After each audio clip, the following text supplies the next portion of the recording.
I'd also like to thank Louise and Allison for inviting me to speak about a topic that is so important to me. So my focus is going to be on suicide and self-directed violence. And just to kind of give an exclaimer, I come from a research background, different from the past two speakers. I am in an academic, research-based setting, and so that could really guide my thinking in this process. So suicide is first of all, the most important thing for me to say, I think, is that suicide is a preventable public health problem.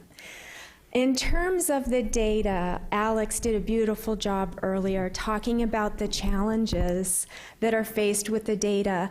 But this nice report that was released by the WHO, Preventing Suicide, a Global Imperative in 2014, documents that slightly over 800,000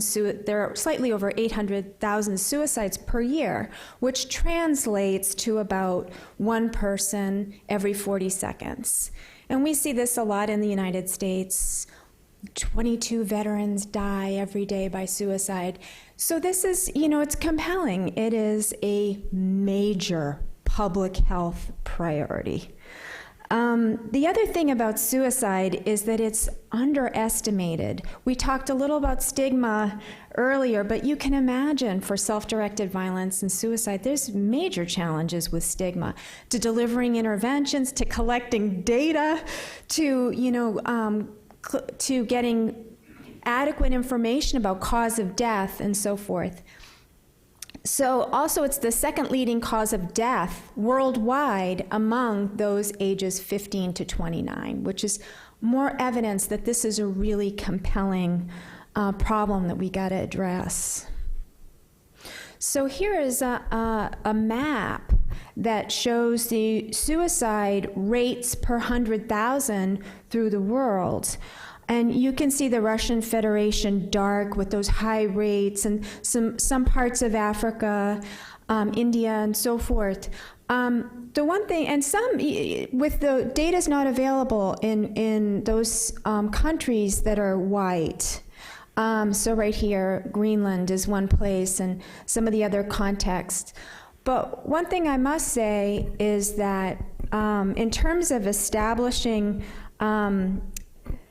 one major impediment or barrier in the field is this issue of the lag and when we get data. So right now there is quite a lag, years, to be able to get suicide data within countries.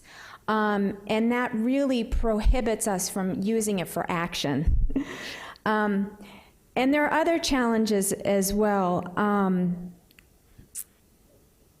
So in terms of key points that I want to be sure to make one is that suicide is very complex with social, psychological, genetic, biological origins and risk factors. So it's complex, and there are few known studied resilience factors or protective factors that contribute and can shape somebody's pathway to that behavior. Along various pathways to suicide, there are opportunities for prevention. The impact of suicide prevention strategies will differ depending on cultural context. I think it's another really important point to make, in that the choice of method, the method used for a suicide attempt, can be determined by different cultural attitudes, beliefs, norms, and so forth. And so thinking about this from suicide prevention worldwide, globally, from a cultural context is very important. And much of the literature on suicide prevention really takes more of a risk focus on risk factors and targeting risk factors. And there's not much that has been done really focusing on enhancing resilience and protective processes, but that's something that we would like to achieve.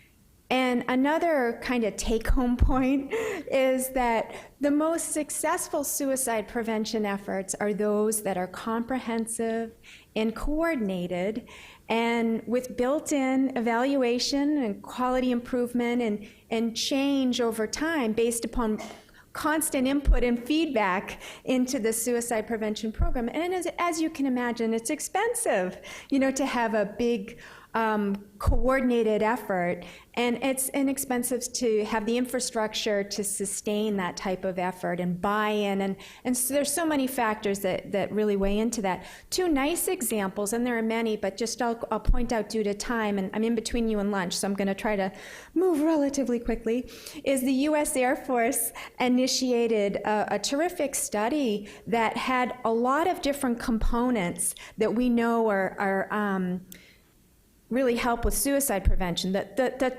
biggest one is buy-in, having buy-in from leadership, the decision makers, the people who really have the power to get everyone on board with this approach.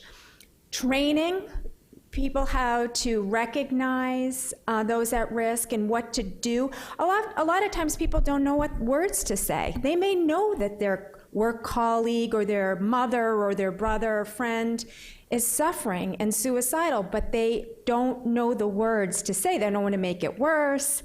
And it is, it's scary for people to approach somebody who's suicidal unless they have training and skills and feel confident in doing that. Another element that the U.S. Air Force used was screening care protocols, evidence-based treatments.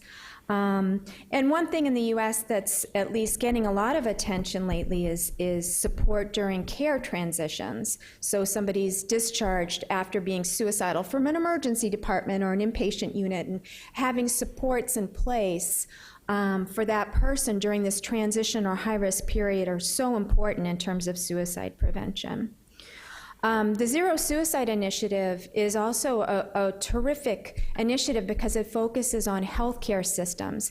And I think in order to be effective at suicide prevention, we have to embed programs into the way we do business. In schools, health education, there's an opportunity. Let's get interventions embedded into the way people are taught, or the way people do business in the hospital. And get all the safety guards, so it's routine care. Suicide prevention is done as routine care. It's not an add-on, and we shouldn't think of it as an add-on. It's the way we take care of our patients. And I think that's an important point for sustainability of our efforts and how to enhance that. The other thing I want to say about this slide is one thing that I want to talk in terms of indirect costs, and I think this might get at it, but for every suicide, there are several people affected by that suicide. Family members, friends, work colleagues, and so forth. So the ripple effect of a suicide on a community is pretty substantial.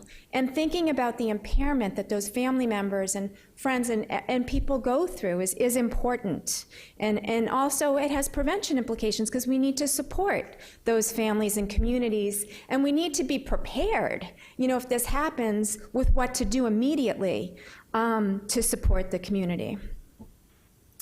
So in terms of, if you had to ask me, given my experience, which policies, where the evidence lies to help prevent suicide, the first three, there's substantial evidence, on the first three: providing access to high quality health care, restricting access to lethal means, so pesticides, firearms, etc.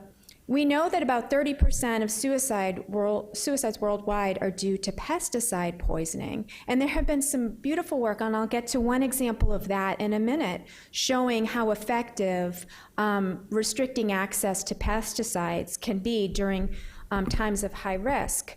And there's multiple examples of gun law changes showing a reduction in suicide after the implementation of more means restriction methods within specific contexts, not just in the US, but in many other countries. The Israeli army is one example. The Swiss army has shown these beautiful patterns of pre-post, implementation of law policy, and then the reduction, dramatic reduction in suicide after the implementation. And of course, you all know how polarizing that topic is in the United States. And that's one where, do I have the fight in me to tackle that? And should I use my energy doing a workaround, like working with families when they come into an ED and guiding them, educating them about locking up their firearms and looking for stockpiling of pills, and that's another workaround if we can't directly address firearm control. Okay, also a couple other examples are the policies involved in reducing the misuse of alcohol, over-the-counter drugs, and so forth. There's some very good examples of implementing taxes and other restrictions on how it can, of alcohol and drugs, and how that can influence suicide rates.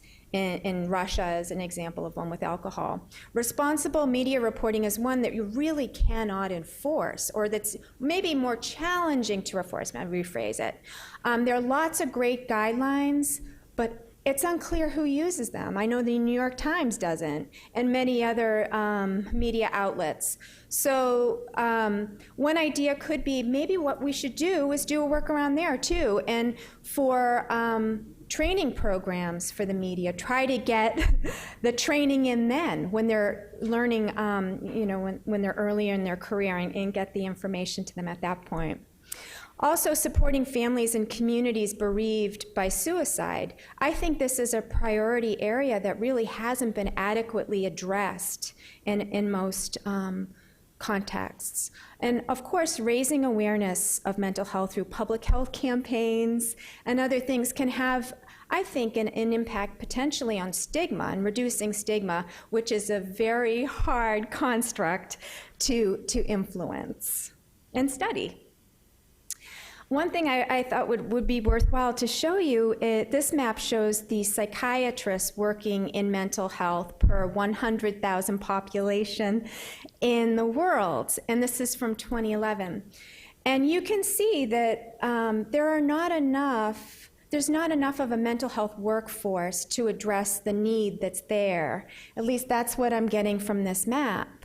So one thing we have to think carefully about is, who can help us address this need?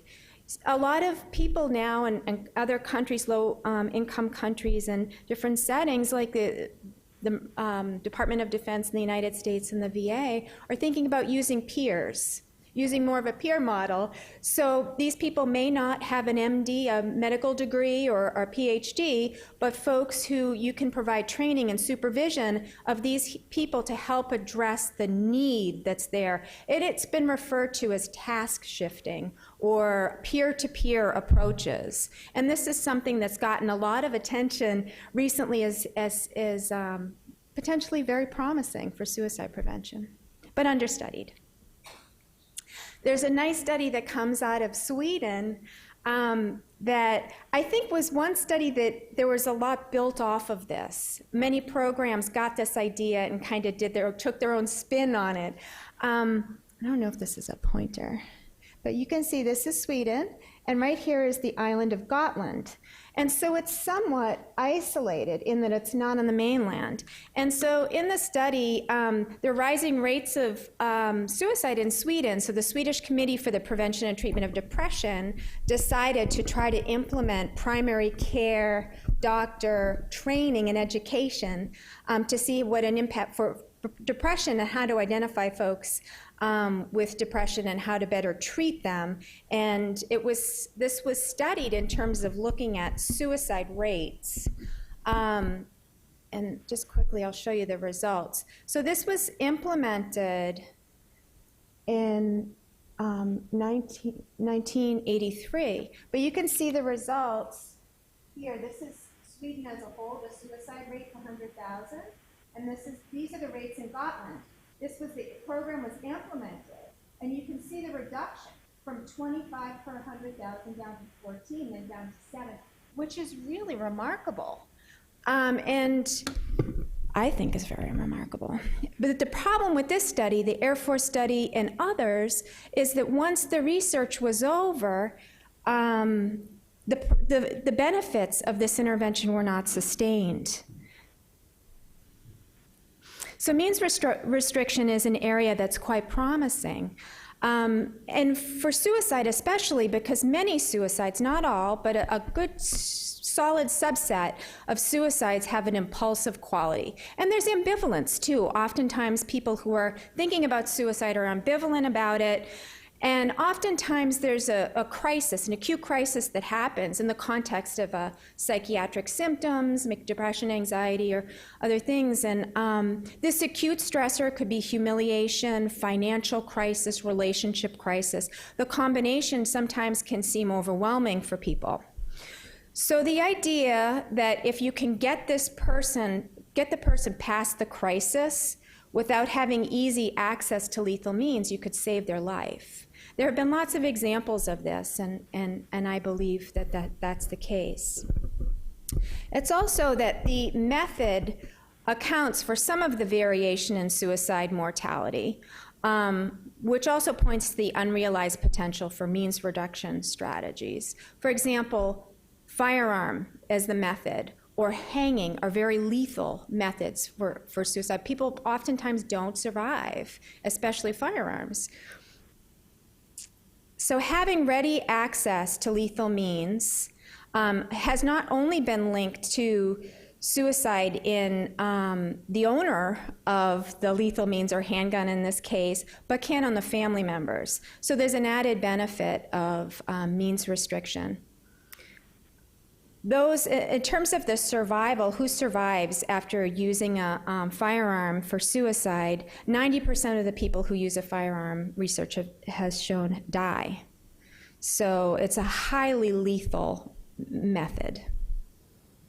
This is another very good example, practical example in the suicide field of the value of means restriction. And this example shows you with pesticides. So the introduction of different policies and laws over time, and the impact that it can have on the suicide rate per 100,000. So here you see the rate was high, and there was this ban introduced, and another one, you can see the decrease steady going down. And one thing you may think, oh, these people probably used a different method. If they couldn't use pesticides, they probably used something. And you see some evidence of that right here with a hanging going up. So there's a little bit of evidence of substitution, but not real substantial. So the challenges for policy and related to suicide prevention. We talked about stigma. Another major barrier or challenge is that suicide is illegal in many countries, and you could be wondering, how can they enforce that? And it can be done by penalties, financial penalties on the family. If the person makes an attempt and survives, they can be jailed, incarcerated for making an attempt. So this is one area that seems like it could be addressable. Another challenge is, as I just went over, access to providers, mental health providers. At least in the US, there are very few child psychiatrists. There's a shortage of child psychiatrists. So there's a wait time for months and months sometimes to get an appointment with a child psychiatrist. Also, suicide prevention has not received the financial investment needed to really make a measurable impact. I always feel like we're behind, other areas. And I really feel that we need to make a stronger case and figure out how to make a stronger case that it's something that countries should invest in different contexts. There's limited infrastructure for sustaining prevention approaches. That's why I think we need to build it into the way we do business, and that could help us advance. It is also extremely difficult to evaluate suicide prevention programs because it's a rare outcome. You need these huge studies, and you need to follow people over time, and there really isn't a lot of funding, adequate funding to do that on a large scale and in many other contexts. Another thing that I think would be is worth mentioning is the idea of countries establishing national suicide prevention strategies. Many countries do have them, but the majority do not. So what are the elements of a national suicide prevention strategy? Surveillance, collecting good quality data, means restriction, media guidelines, access to mental health services, training and education, treatment. We know there are several good treatments for suicide. Cognitive behavioral therapy, lithium, there are medications and different psychotherapies that have been shown from large clinical trials to be effective. Crisis intervention, which is essential. Crisis hotlines. We need to be able to support people when they're in crisis. Postvention. Postvention means like after a suicide happens in a community, you have to be prepared to respond. And also awareness, community awareness, stigma reduction, oversight, and coordination. Your time is actually over, so can you? Yeah, I just have 2 more slides. So there's 2 different approaches. These are Alex Crosby's slides from the Centers for Disease Control. I love these 2 slides. So there's 2 different approaches that you'll see in the field of suicide prevention. One is this high-risk approach, where you focus on those people, identifying and treating those who are already at high risk, already in crisis. And we need that. We need different interventions for this population. But the idea of also having lots of interventions that move the entire population's risk down and shift it to a lower risk, this is where I think we need to focus a lot of energy in the future, is thinking about population change, changing the population's risk as a whole. And I'd like to just thank you. I know I went over, but I appreciate your attention.